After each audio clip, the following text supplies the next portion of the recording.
Rain fell steadily across downtown Seattle that Monday morning, turning the sidewalks outside Sterling Technologies into a blur of umbrellas, headlights, and hurried employees.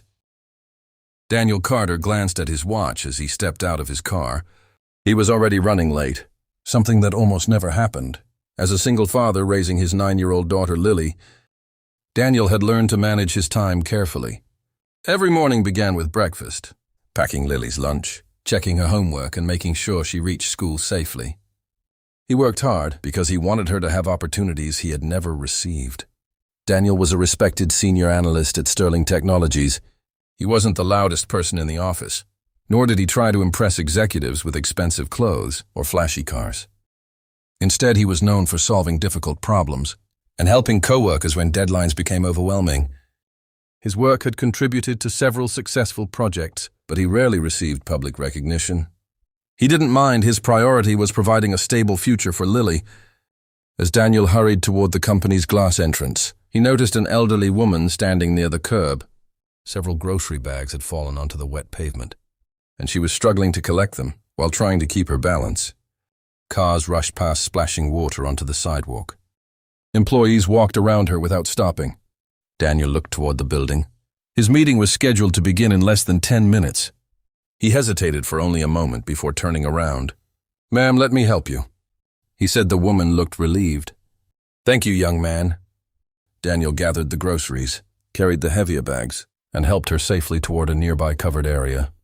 He even called a rideshare for her because she didn't have a phone that worked properly.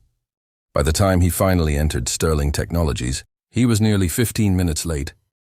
The moment Daniel stepped into the conference room, CEO Victoria Hayes looked at him with obvious irritation. "Do you have any idea what time it is?" she asked. Daniel apologized and briefly explained what had happened. Victoria shook her head. "We are running a billion-dollar company, Daniel. We don't have time for personal distractions." "I understand," Daniel replied calmly, but she needed help. Victoria's expression hardened. "You chose a stranger over your responsibilities." The room became silent. Daniel tried to explain that the elderly woman could have fallen, but Victoria raised her hand enough. "You're fired." Several employees stared in disbelief. Daniel slowly gathered his notebook and laptop. He didn't argue or insult her. He simply nodded and walked toward the door. As he stepped outside into the rain, Daniel had no idea that the woman he had helped was connected to the company in a way that would completely change his future. The following morning, Daniel arrived at Sterling Technologies, expecting nothing more than to collect the last of his belongings.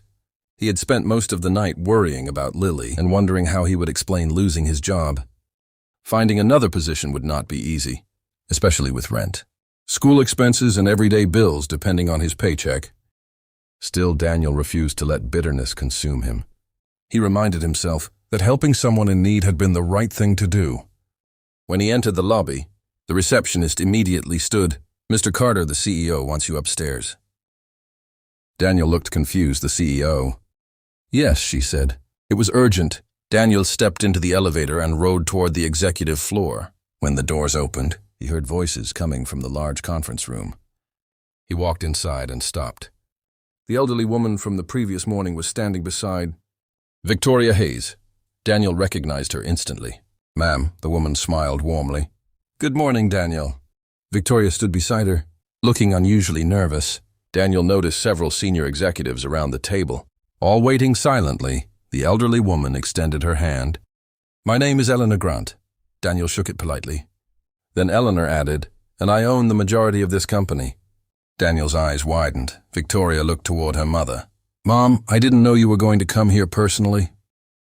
Eleanor's expression became serious. "I came because yesterday I witnessed something this company desperately needs." She explained that she had intentionally visited the company without announcing her identity. She wanted to see how employees treated ordinary people. When her grocery bags fell, dozens of employees ignored her. Daniel was the only person who stopped. "I watched him choose kindness, even though he knew he was late," Eleanor said, "and instead of being proud of that decision." "You fired him." Victoria lowered her eyes. Eleanor turned toward Daniel. "Daniel, I reviewed your work last night. Your performance is exceptional. Your coworkers respect you, and your projects have saved this company significant money." Daniel remained quiet. Eleanor smiled. "I want you to become our new director of operations." The room filled with surprised whispers. Victoria looked stunned. Eleanor turned toward her daughter and said firmly, "He's your new director." Daniel accepted the offer. Only after asking whether his schedule could remain flexible enough to care for Lily, Eleanor immediately agreed. Victoria approached him afterward and apologized sincerely. "I judged you unfairly," she admitted. Daniel nodded. "I appreciate the apology."